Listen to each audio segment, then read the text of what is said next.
구약성경 사사기 14장 1절에서 9절까지 우리 한 목소리로 함께 봉독하겠습니다.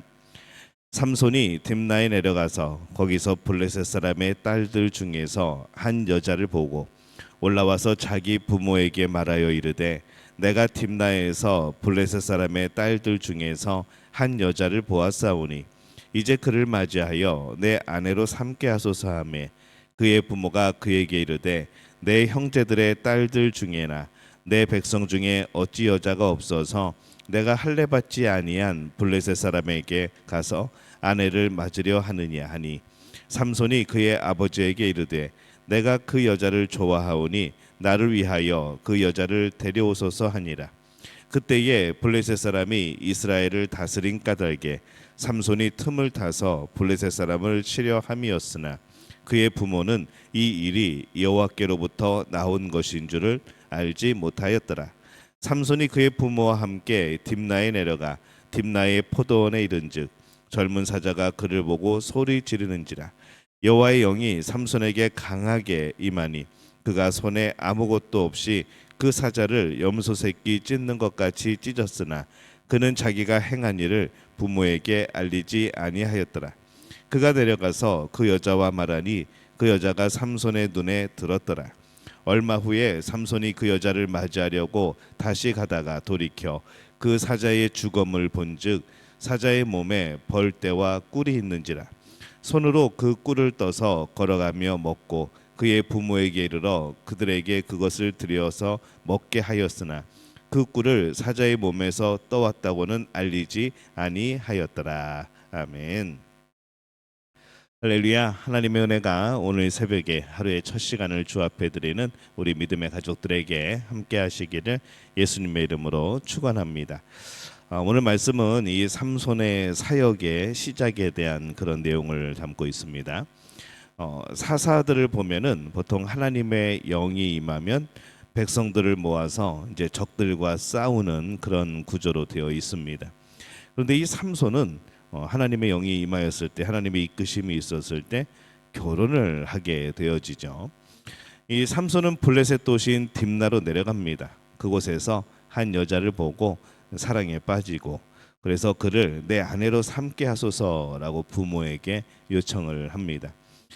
삼손의 요청은 그의 부모에게 이제 큰 근심거리가 되었습니다.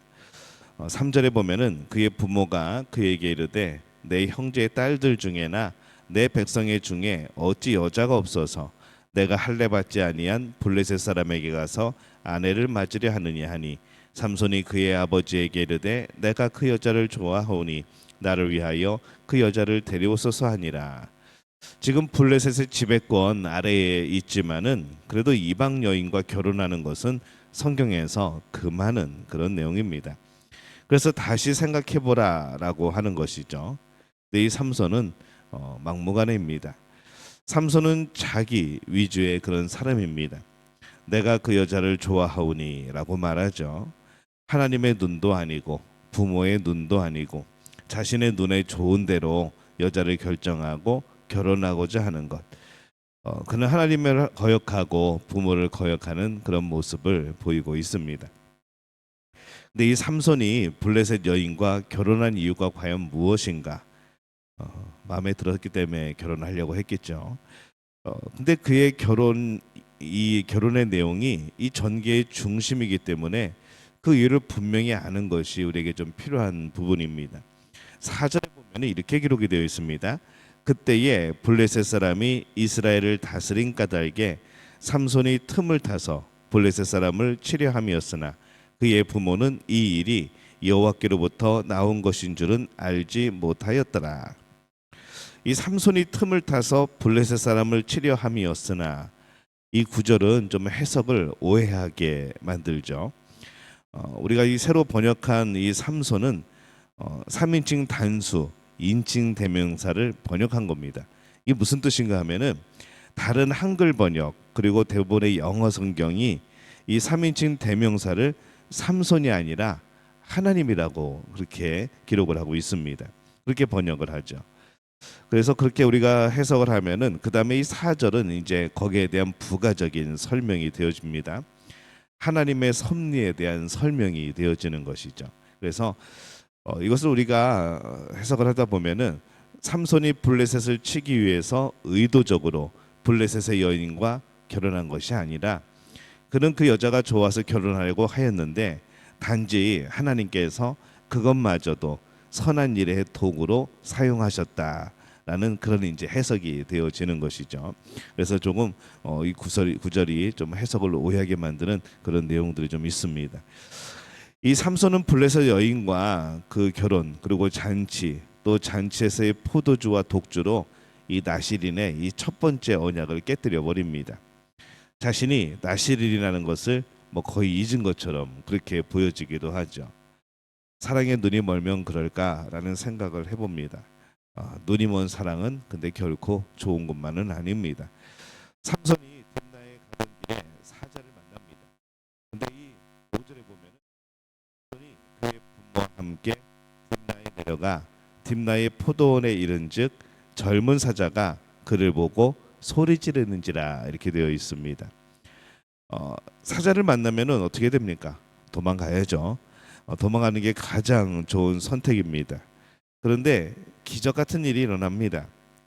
6절에 보면은 여호와의 영이 삼손에게 강하게 임하니 그가 손에 아무것도 없이 그 사자를 염소 새끼 찢는 것 같이 찢었으나 그는 자기가 행한 일을 부모에게 알리지 아니하였더라 이렇게 기록을 합니다. 이 여호와의 영이 삼손에게 강하게 임하니라고 되어 있습니다. 이 성령의 특별한 임함으로 이 삼손은 사자를 맨손으로 죽인 것이죠. 그 힘은 삼손에게 특별한 메시지를 주었을 겁니다. 근데 그는 그 하나님의 메시지를 듣지 않습니다. 또 다 비밀로 하죠. 8절에 보면은 얼마 후에 삼손이 그 여자를 맞이하려고 다시 가다가 돌이켜 그 사자의 죽음을 본즉 사자의 몸에 벌떼와 꿀이 있는지라. 이 삼손은 자신이 사자를 죽인 곳을 지나다가 이 사자의 몸이 해골이 되어지고 그곳에 꿀벌이 집을 짓고 있는 것을 봅니다. 그리고 그 손으로 그 꿀을 떠서 자기도 먹고 부모에게도 가져다 주는 것이죠. 이 사자의 해골에서 꿀을 뜨기 위해서는 이게 어떤 의미인가 하면은 그가 죽은 시체를 만졌다는 겁니다. 나실인의 두 번째 규약을 이제 깬 것이죠. 시체를 만지지 말라. 이것을 어긴 것을 의미를 합니다. 오늘 삼손의 결혼의 모습을 봅니다. 근데 그것은 사실 나실인 서약을 어기는 것에 또 말씀을 깨트리는 것에 또 부모의 권위도 무시하는 것에 여러 가지 것들이 참 복합되어 있는 그러한 과정입니다. 이스라엘을 구원해야 될 사명을 가지고 있는 그의 사명이고 그지만은 그는 개인적인 욕심 또 생각으로 또 가득한 것이죠. 하나님 나라를 생각하지 않고 이기적인 자신의 세상만 꿈꿨기 때문에 그의 사사로움 그런 여러 가지 이유들 때문에 이 사사의 시작은 처음부터 뭔가 어긋나고 뭔가 어기게 되어지고 뭔가 하나님의 뜻에 반하게 되어지는 그런 모습으로 시작을 하게 되어집니다. 우리는 자신의 세상이 아니라 하나님의 나라를 꿈꾸며 살아갑니다. 자신의 세상은 아무리 잘 되어도 결국에는 죽음으로 끝나는 것이죠. 하나님의 나라가 우리를 구원합니다.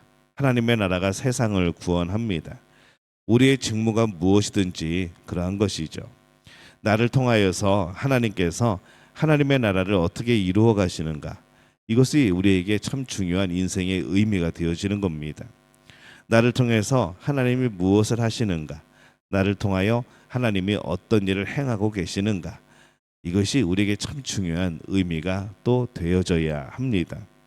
그래서 언제나 그것을 기억하면서 내 삶의 의미들을 찾고 내 삶에 하나님 속에 하나님의 뜻 속에 어떻게 쓰임 받고 있는지 늘 그것을 고민하고 정말 그 하나님의 뜻에 합당하게 쓰임 받을 수 있도록 우리의 삶을 늘 성결하게 살아가는 복된 그런 믿음의 가족들이 되어지시기를 예수님의 이름으로 축원합니다.